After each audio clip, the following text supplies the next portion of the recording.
Medical gas lighting అంటే ఏంటి? ఉమెన్‌కి ఉండే రకరకాల problems like period pains, heavy bleeding, intimacy discomforts, delivery తర్వాత వచ్చే టైర్డ్‌నెస్ ఆర్ అదర్ సింప్టమ్స్ ఏవైతే ఉన్నాయో ఇవన్నీ ఏజ్ వల్ల వచ్చినవి. ఈ ఏజ్‌లో నార్మల్. అందరికీ ఉండేవే. డెలివరీ తర్వాత దిస్ ఈజ్ నార్మల్. ఇలా అనుకోని ఆ సింప్టమ్స్‌ని ఇగ్నోర్ చేయమని చెప్పడం.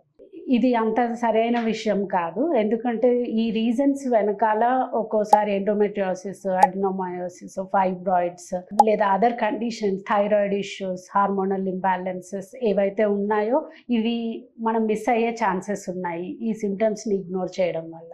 సో మీకు ఎప్పుడైతే రిపీటెడ్‌గా సింప్టమ్స్ అనిపిస్తున్నాయో, ఇది పర్లేదు అని ఎవరైనా చెప్పినా, మీ మనసుకి ఇది నార్మల్ కాదు అని అనిపించింది అని అంటే ఎక్స్‌పర్ట్ ఒపీనియన్ తీసుకోవడం తప్పనిసరి. మీ హెల్త్ మీకు ప్రయారిటీ. ప్రాబ్లమ్స్‌ని ఇగ్నోర్ చేయకండి. వాటి ఆన్సర్స్ కోసం వెతకండి. Thank you.